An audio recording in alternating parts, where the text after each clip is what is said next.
The name of the property is the Caleb Thaxter House. Caleb Thaxter got the house from Edmund Hobart, which was an original grant land in the 1600s. And he's the one who built the house that you see here today. One of the more interesting things on the property is that in reading John Quincy Adams' diary, we found out that he was a friend of Caleb Thaxter and visited the house here often for tea and for dinner. My husband was born here. His dad bought the house in 1940. We moved in here in about 1960 and have lived here ever since. And the house, it's an old house, needless to say. It's got lots of quirks. One person today asked me, what's the hardest thing about living in this house? And I said, keeping warm in the winter. Old houses are drafty and cold, but we still love it. And to own an old house, you have to love an old house. All of the things we've done here in the house, try to stay and keep it as original as we have found it. And hopefully our kids and our grandchildren will continue it after we're gone.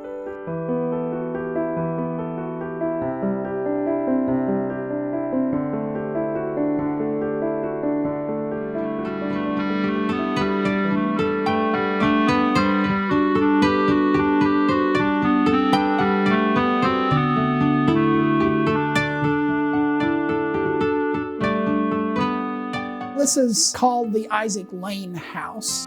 The property that the house is built on was owned by the Fearing family, one of the old original settlers from the 1640s. The house was not built until 1810, and it was built by Isaac Lane, who had acquired the property from the Fearings after they'd owned it for 180 years as farmland. It is fairly typical of the early 1800s house. It was built essentially as a duplex. The wall over there was the dividing line between one property and the other property, so it would have been a two-family house for a few years. This room that we're standing in is the original kitchen.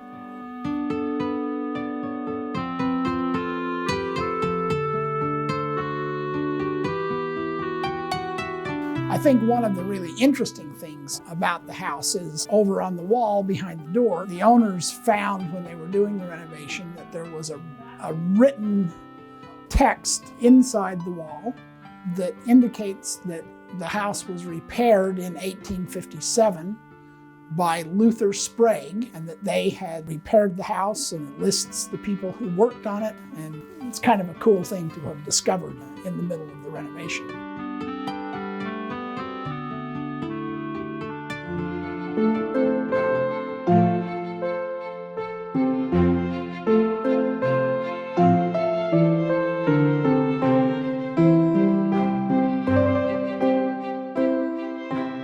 The Raymond home. The house was built in 1925, and there have been about 7 or 8 owners in the home. The present owners have been here for 8 years. They have kept this room as it was. They have modernized the other room, and you'll see they have knocked down a lot of walls. The reason this house is in the historical tour is because of the significance of who came to visit this home. And the person was Eleanor Roosevelt.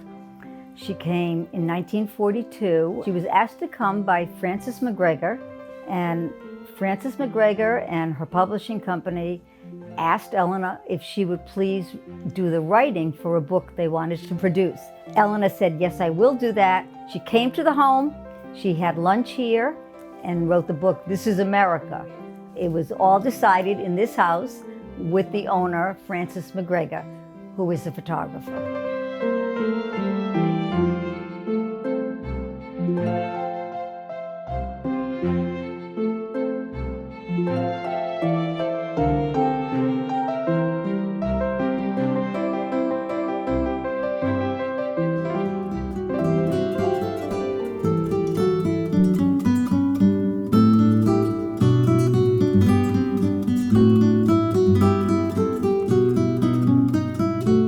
This is the General Benjamin Lincoln House. He's probably the most famous of the 14 generations of Lincolns who have lived here.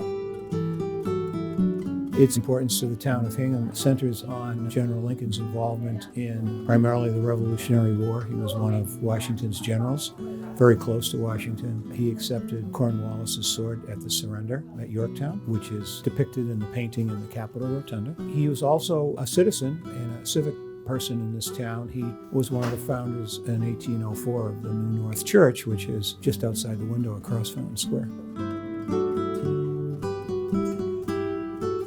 He was born in this house, as his father had been and his father before him.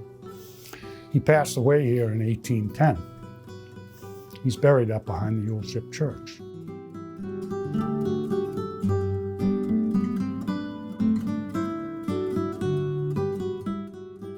As a civic leader in the town of Hingham, he had been on the Board of Selectmen. He was a Hingham town clerk. He moved ahead after the Revolutionary War and became the first Secretary of Defense.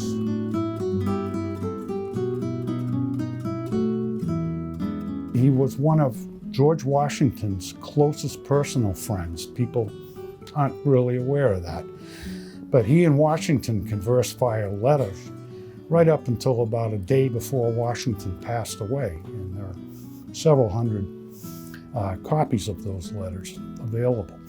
He also was very close with Alexander Hamilton, Henry Knox, whom he helped support in the latter years of his life.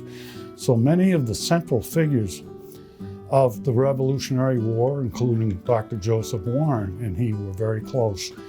The strategies and the implementation of all these battle situations in and around Boston, the siege of Boston by the colonials, and then the eventual departure of the British fleet were directly attributed to General Lincoln's expertise. And he commanded the militia troops from Roxbury and made things happen. He also, after the Revolutionary War, was appointed by President Washington as the commander of the New England militia and took a force out to the western part of the state and embattled a group that was called the Shays Rebellion.